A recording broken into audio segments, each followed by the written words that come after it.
guys, it's officially 70.3 race weekend Cairns recap. Woo! To make this more engaging for you guys and making sure that I'm answering the questions everyone cares about, I took to Instagram and put up a story to ask you guys what you wanted to know about the race, and I have so many. Is that it? Oh my god. I just guess we're going to work through them in the order that they come up, but I guess I should give you a general overview of the race. Let me get up my results again so I don't mess it up. So for context, if you have been living under a rock, I did my first 70.3 in Cairns in June this year, and I loved every single second of it, so much so that 2 nights ago I signed up to do my second one in Cairns in 2027, and I literally am busting with excitement about it. I cannot wait. My overall time was 5 hours and 58 minutes and 7 seconds. My goal time was sub 6 hours. So I was so happy about that. My splits were, my swim took me 34 minutes and 49 seconds. That was an average pace of 150, which unreal for me, really. T1 took me 5 minutes and 38 seconds. The bike leg took me 3 hours and 28 minutes and 23 seconds. That was a huge PB for me. I think that was a 34-minute PB. That's an average pace of 25 kilometers per hour. T2 took me 4 minutes and 15 seconds. And the run took me 1 hour and 45 minutes and 4 seconds, which was 100% the most surprising part of the day. That's an average pace of 4:55 per kilometer, and I actually placed 10th in my age group. The fastest half marathon I'd run before that was like 1 hour and 52, whatever a 9-minute PB is, because that's what I got on race day. So to pull that out of nowhere on race day was kind of sick and really validated all of the training that I put in, and also validated the extreme help that cross-training gives you in your running. I guess pre-race, I was a jittery ball of nerves. I had to call my dad, wake him up at 6 a.m, telling him to coach me into starting the race. Tom and Ella had to come over and pep talk me, give me big hugs. I was with Lani and Sarah for the start. Tom had warned me that it was a really overwhelming environment at the start, which was completely true. There were people everywhere, and I don't like crowds, and I had to completely remove myself. Made friends with these 2 random blokes that were sitting under the St. Peter's ice cream umbrella as me, and they actually helped a lot. They just took all the seriousness out of it. It was actually really helpful. And they were absolute rookies as well, and I just was like, sweet, if they've got this, I've got this. And I ended up talking to the water safety team, literally walked over to the entire group of them on the beach, missed all the kerfuffle going on at the start line, walked myself over, and I said, tell me something that's going to make me feel safe, because right now I don't even want to start the race. I made them tell me how far apart they were all going to be in the water. I made them tell me how many of them were out there. I made them tell me about the course, tell me there was no crocodile. I was like, when I tell you, I was the biggest ball of anxiety. I was also starving, but nothing was going down. Like everything was so dry in my mouth. It was just not a vibe. I did actually also jump in the water briefly, threw my arms over, before my race started, just to kind of get the vibes going. And then I stood there anxiously with Sarah for ages, which honestly I underestimated, because she was there with me when I had the really bad experience in the ocean, and I think there was a lot of comfort brought to knowing that she knew what I was feeling and why, and there was no one else there like coddling me or suffocating me or telling me I was going to do great and there was nothing to worry about. Like, she just like was my rock on the morning of the race. Like, I honestly appreciated it so much. I put myself right at the back. I think out of the entire group of athletes, I was the second last heat to go into the water, which made me feel so much more comfortable, because I knew everyone at the back was there for a reason and we were all just trying to get through the race. Anyway, as soon as I got in the water, I was having the time of my life. Honestly, I felt like such a fish. I think because the wetsuit takes away the possibility of drowning, it's just immediately more comfortable. And yes, I couldn't see anything, but I honestly was having a great time. Everyone said it was a really rough swim, but apparently every triathlon I've done ever has been a rough swim, so I actually have nothing to compare it to, thank God. Swimming past the lifeguards, not needing to stop with them, like, oh, it just brought me so much pride in how far I've come. As soon as I got out of the water, I ran through T1. I definitely didn't pee my pants in T1. And then got on the bike, and I don't really have much to report about the bike, to be honest. My bike computer fell off within like 13 Ks, but it was a cheapie. Like, I think I paid like $70 a year and a half ago for it, and it never really worked. Probably by K70, I was like, okay, ready for this to be over now. Like, getting pretty over it. There was a lot of tailwind on the way out, and then because you start in Palm Cove where the swim ends, you ride north to Port Douglas, and then you come back, so that's 30 Ks north, and then you come back past Palm Cove 30 Ks and an additional 30 Ks to the Esplanade where you start the run. So it was 30 Ks of tailwind and 60 Ks of headwind, which I actually haven't looked at the stats, but it felt cracked. And there was also rain.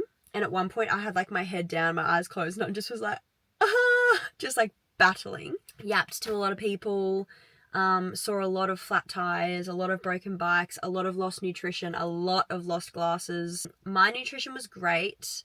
Izzy actually told me a hack before the race that only the electrolyte bottles have the Ironman logos on them, and the normal water is just normal water bottles.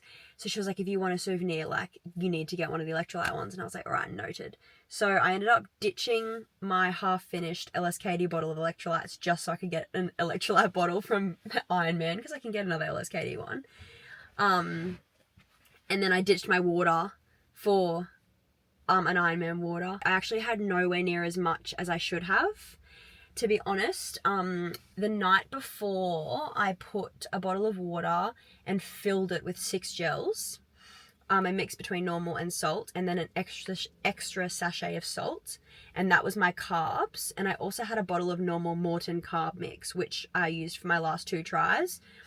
In hindsight, I didn't need both. I don't know why I did both. I think I had planned on doing the Morton one, but then Tom told me about the hack of the maple gels and water. So then I think I just took both as an option. And then I had a bottle of electrolytes, which was my kiwi strawberry ones from Naked Harvest, and a bottle of water. And then in my little pack on my frame, I had Percy Pigs, a muesli bar, and 2 sets of Cliff Blocks. And I think by the end of the race, I'd had a bottle of water, a bottle of electrolytes, all my 6 packeted gels, and both sets of Cliff Blocks. So honestly, the carbs probably worked out to be the same, but I didn't touch either of my carb bottles. And also before my swim, I had a coffee maple gel also. And onto the run, I absolutely loved the run. I ran in the Asics Metaspeed Skies, I want to say, if that's what they're called. Loved them. They definitely made me very speedy, but one thing I didn't like about them was they gave me blisters by 10k. So that was an uncomfortable 11.1 Ks back. And they were really slippery on the boardwalk, which is, I don't think their fault, but I also seemed to be the only one like half slipping over. And you did quite a bit. I think you did like 1 or 2 Ks total on the boardwalk, which makes a difference when you're slowing down for that to not slip. Yeah, so the run was 2 laps of 10 Ks, which I loved because you got an atmosphere for like pretty much the whole route, which was awesome. And just a change of scenery like every now and then, like it kept it really interesting. What I will say is I did not expect to feel so good coming off the bike. So I almost didn't have a plan as to what my pace goal was going to be. And so I kind of just was like, shit, okay, well, I might as well just like take it easy because I don't want to like gas myself because I'm feeling really good right now and then hit a wall at like 10k and then hate the rest of the race. So I kind of just like stuck to what felt comfy, and that was about 450s randomly. And I just never hit a wall.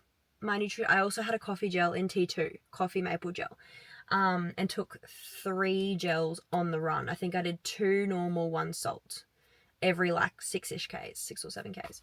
But yeah, and I just felt so good the whole run. Like the first thing to go was my blisters, so my feet were sore, and that was probably the only thing that was like, okay, I'm ready for this to be over. But I could have kept running. Like, I honestly had such a good time. I have no complaints.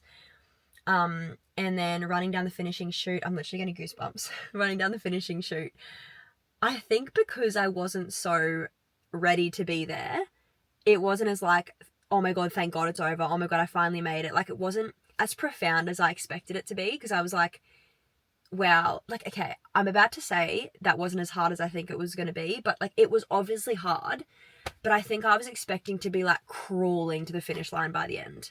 I just wasn't. Which is awesome, obviously, but it also means I need to plan my next race better and have some like targets, because I obviously didn't go as hard as I could have. But yeah, and everyone's screaming for me. It was so, like, wearing the tempr suit was probably the highlight of the race. I cried happy tears on the way out on my ride because I saw the view in Port Douglas. Like, going out to Port Douglas was incredible. And I just had the moment of like, literally, like, what am I doing? Like, I'm doing my first 70.3, something I said I'd never do. I'm here with some of my best friends representing a brand that I love and work with, which my friends created. Like, it was so surreal, and it just was so cool. And yeah. So I completed the race, had a slice of watermelon. Oh, my tooth! Oh my God, I haven't told you about my tooth! Last little fun fact until I get into the questions, because I'm already 17 minutes into filming. But, so, I knocked this tooth out, this one, when I think I was like 12 or 13, at one of my birthday parties. And we were all in the pool, and you know those big long poles that connect the net to the end to clean the pool? We had just the pole in it, and we were like walking up and down it in the pool, and we went to go get it out. And you know, like when you pull long things through water, it's really slow until it gets to the top and then it flicks. That's essentially what happened with my tooth. It just hit my tooth and knocked it out, half of it out. Anyway, it's come out like 2 or 3 times since then, like just apples, pork crackling. Like, I don't remember how they came out, but like small things like that. And I've opened so many gels with my front teeth, so many.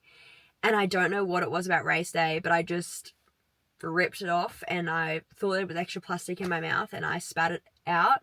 And then I noticed like something sharp was in my mouth, and it was the edge of my tooth. And I was like, oh my God, I've just hit half of it out. And I rode up to this random girl on the course and was like, you'll never guess what I just did, because I had no one to tell about it. And I was like, probably like 50 Ks in. I was like, there's so much longer until I get to my friends. Anyway, that is the overall of the race. I don't think I've missed anything, I hope. But let's get into the questions. I'll try and quick fire. I haven't actually read any of these, so we're just going to like go off the cuff. First, there's a lot of questions about the ocean. I appreciate everyone's concern with me in the ocean, and I'm glad that we're all on the same page about me and my fear. So scared of the ocean and sharks. Yes, I was scared of the ocean, but I touched on that at the start of the video. Mostly scared about drowning. I wasn't that scared about animals. I think because I knew the race had been happening for years and years and years. If someone was going to die from a crocodile, it would have happened already. But we did see a shark at another beach the day before, which was just like really not a great like welcome into Cairns. So that was kind of terrifying, but it was pretty far from the beach we competed at, so like I wasn't too worried about it. What was my favorite moment? Doesn't have to be a discipline. Just any little moment of it. Okay, my favorite moment. I have two. Actually, no, I have 3. I'm sorry, I have to have 3. One was, I have done 4 triathlons now. To be fair, he wasn't there for one of them, but Mac has been there for 3 of my triathlons, both my Olympic distance and the 70.3, and I have never seen him mid-race. He's always like tucked away somewhere, or I'm too locked in and I never see him. And on my first lap out of the run, I saw Sarah filming. She's like, Mac's there. Like, I wouldn't have seen him if she didn't point him out.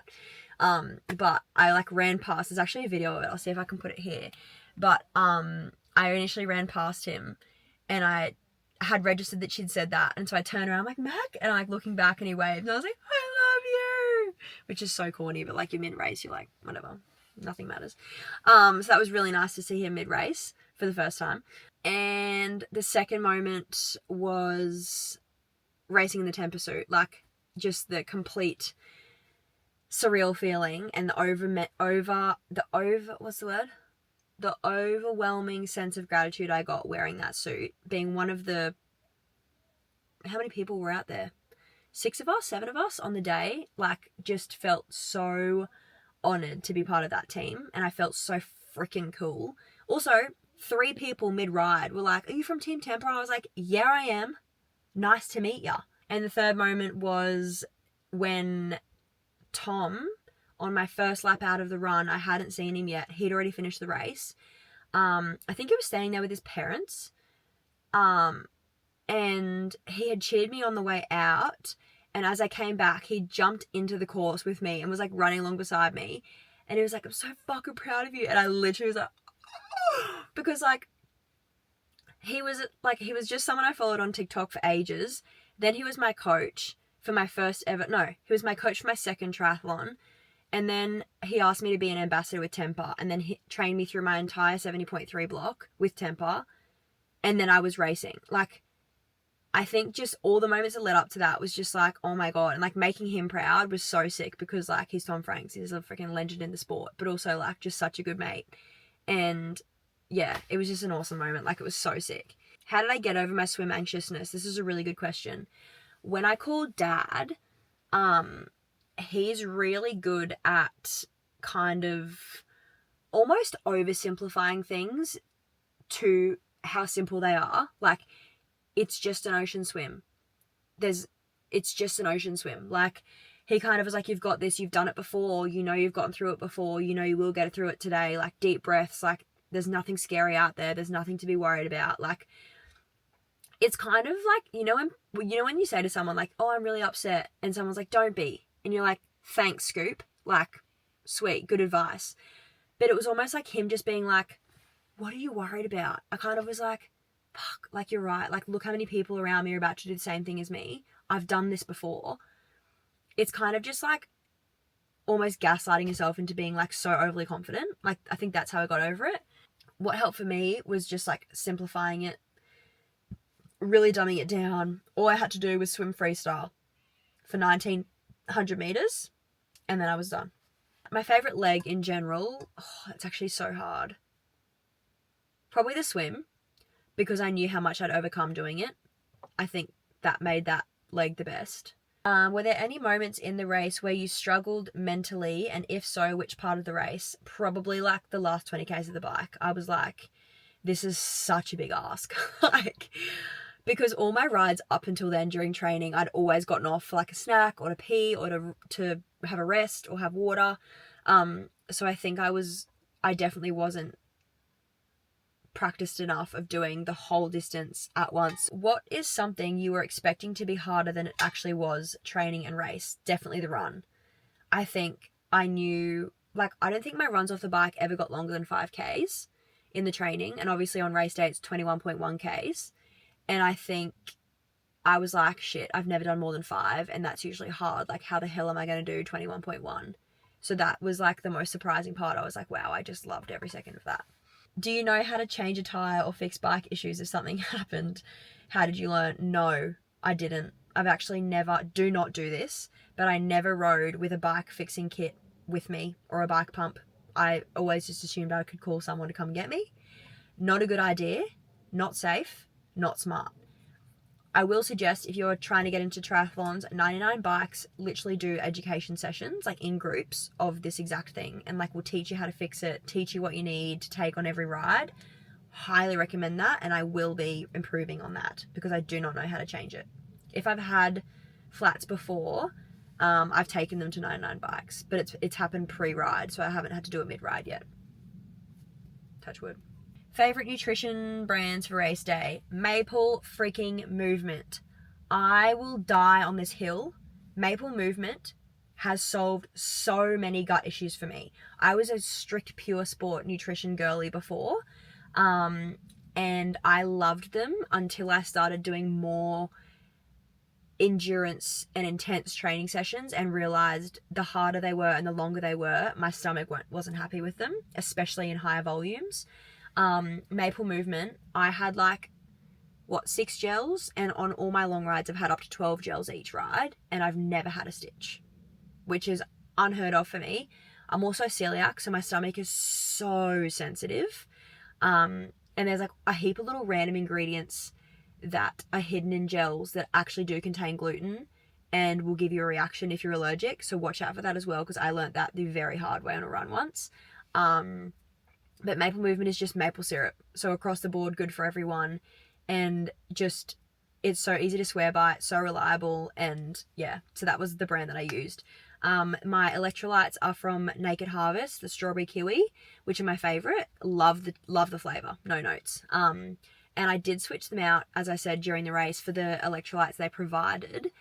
But I don't know what brand they were, but they were fizzy, which was such a wig out. How did you get used to the pain on the bike? I've just started and it's so painful, in brackets, not the legs. Okay, girls, let's talk about it for a second. I have talked to so many cycling friends about this. Totally agree. No one talks about it. The pain, I'm just going to say, the pain downstairs is crazy, but it's normal. The things that I use to fix it: don't wear underwear. I know it sounds strange. Also, is it getting too dark in here now? I might just keep that open, actually. So, what was I saying? Oh, yeah. So, wear no underwear. It sounds really strange, but it's less fabric down there. Even if you're wearing seamless underwear, it will help. The bibs are literally designed to aerate that area. Obviously, don't go like cycling and then like sit in it all day like the suit, but it's, trust me, like you have to take the layer of fabric out that is your underwear. You need to check your saddle. There are actually women's saddles. If you look at your saddle from the top and it's got no hole or dint in the middle, it's probably a male saddle and you should get a new one. They're not that expensive, but it will be game changing. The girls' ones have holes in the middle that make it a lot more comfortable to sit on your bike for a long period of time. Okay? That's the things that I discovered that really, really helped. Would you do it again if you had to start from 0, like 0? I did start from 0, and yes, I would. I started from 0 and did 2 Olympic distance tries, 1 sprint try, barely, and the 70.3. And I was coming from a running background, swimming when I was really young, but that's still 0. Like, I don't think that's coming from any prior experience. And I 100% will do it again next year. What was your mental mantra that kept you going? 1 foot in front of the other. That is exactly the kind of oversimplification that I needed to get through the swim, to get through the bike, to get through the run. It is literally just 1 foot in front of the other, 1 arm in front of the other. Like, that's all you can ask of yourself. And at the end of the day, that's exactly what's going to get you through to the end of the race. So, yeah, works a dream for me. What was the track like? I'm thinking of it next year. Unreal. The scenes, unreal. The ride out to Port Douglas, unreal. The most shitty part of the whole race in terms of view and vibe was probably the last 30 k's of the ride. It was just like straight road. It was boring, but that was probably it. How did I feel after the race? This is a really good question. My body was very normally sore the next day all over.